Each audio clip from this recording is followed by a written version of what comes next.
A small port city situated along the Mediterranean coast. Hippo Regius. Hippo has a new bishop! A new bishop for Hippo!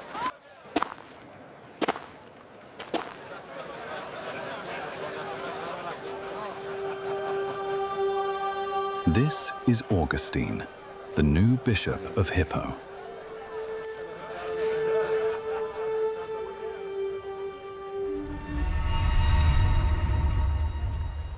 In truth, he had absolutely no intention of becoming the bishop of this city.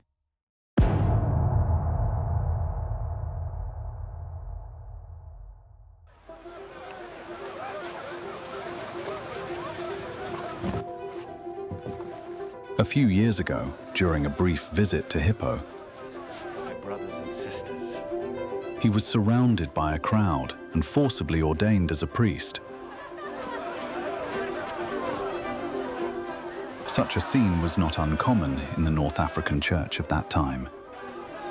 Once the crowd recognized a person of exceptional talent and pushed them before the bishop, the ordination was carried out right then and there.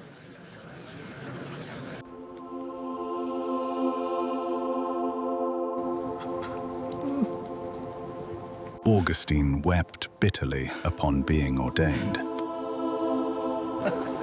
Look, he is crying because he's so happy to be ordained.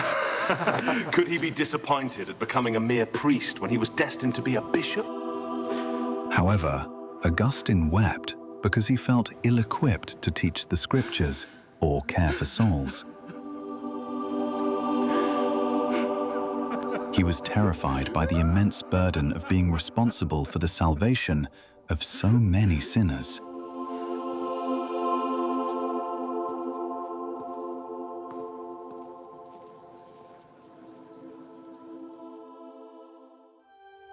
Just filled with inspired my from zeal and defense.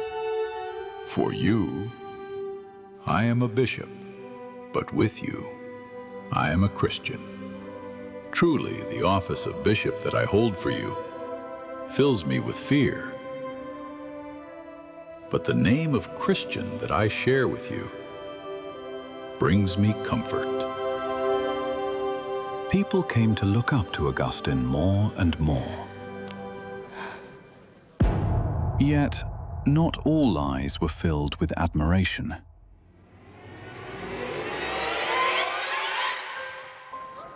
I heard he was lost in heresy for 9 whole years. They say he lived in cohabitation without marriage and even fathered a son. He was an imperial rhetorician, wasn't he? Can a man like that really live as a man of God? Augustine was sensing the suspicious gazes directed at him.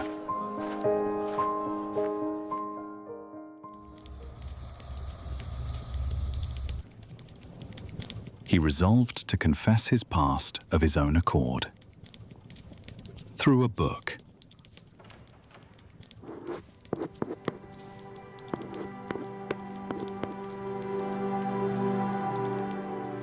It was foul, and I loved it.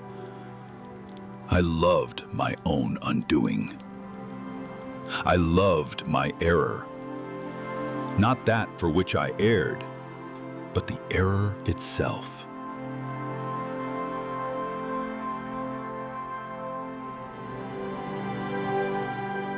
What kind of life was it that Augustine sought to confess?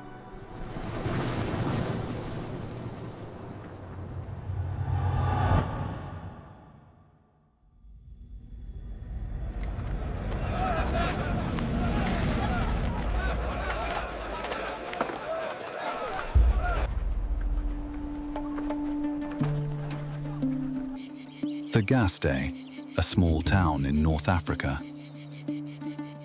Augustine was born and raised. His father, Patricius, was a minor official with Roman citizenship, and his mother, Monica, was a devout Christian who never stopped praying for her son throughout her life.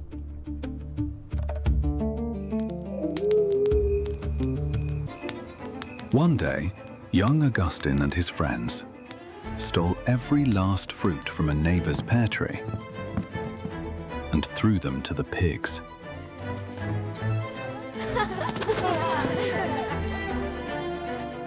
His mother had no choice but to pray to God for her son. I pray for my son. To the young boy, the world of the Gaste felt far too small and narrow.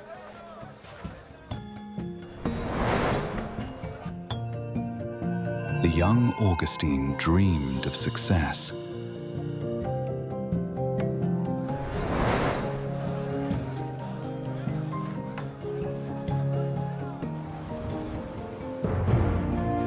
Ultimately, Augustine resolved to become a rhetorician and set out for Carthage, the largest city in North Africa.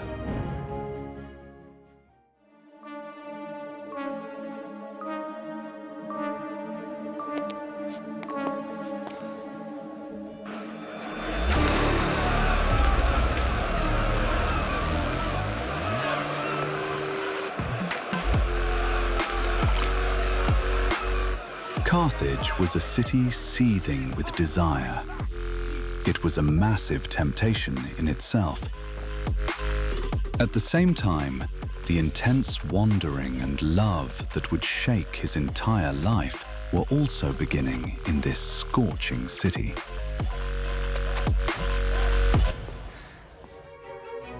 Upon arriving in Carthage, Augustine devoted himself to the study of rhetoric. He relished the moment when he could pierce the weaknesses in an opponent's argument, and the crowd broke into applause at his words.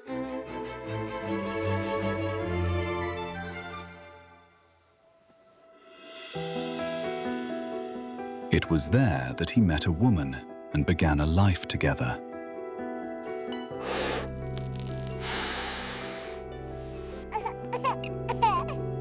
And from their union, a son named Adeodatus was born. My mistress was torn from my side as an impediment to my marriage. And my heart, which clung to her, was torn and wounded till it bled.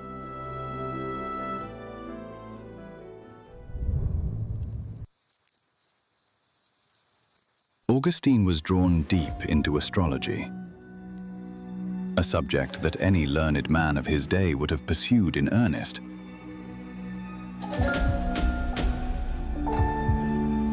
And most significantly of all, he fell under the deep influence of Manichaeism.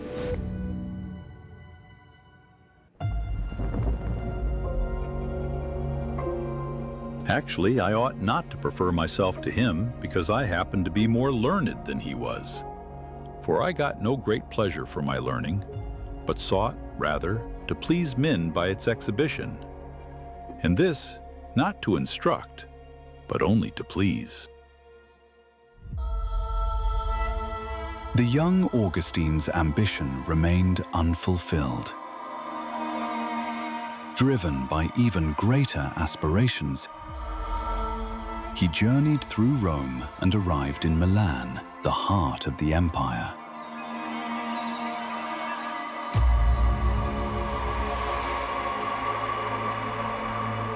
There, he finally became the imperial orator, ascending to the most illustrious position an intellectual could ever dream of. O pillars of the great Roman Empire, Rome is like a mighty river. O Rome that has flowed for hundreds of years.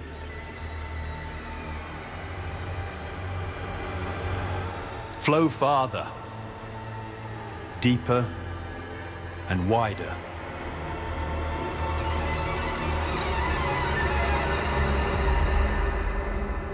O river of Rome! Wealth, fame, and power.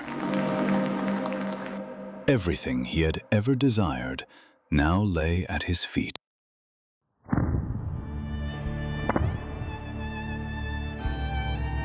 Yet Augustine, who had praised the emperor and sung the glories of the empire, came to realize that every word he was speaking was, in truth, nothing but a splendid lie. Augustine had climbed high upon the ladder of success, but what he found at the top was his own hollow interior. This man, weeping alone in a position envied by the world, Augustine's soul was shattered into pieces.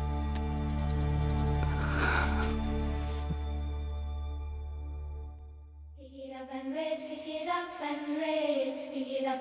pick it up and read, pick it up and read, pick it up and read, pick it up and read, pick it up and read, pick it up and read, pick it up and read, pick it up and read, pick it up and read, pick it up and read, pick it up and read.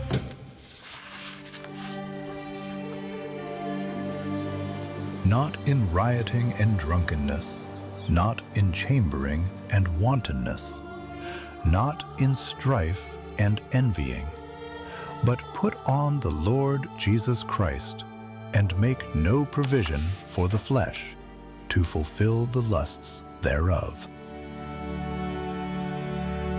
Thus, Augustine's Confessions was brought into the world. An autobiography in which a human being poignantly and candidly confesses his most shameful flaws and intimate emotions.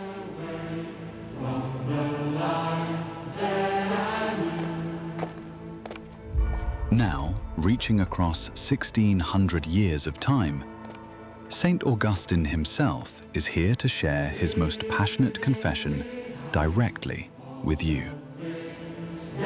I will declare, not what I was, but what I now am and what I will continue to be. But I do not judge myself. Thus, therefore, let me be heard.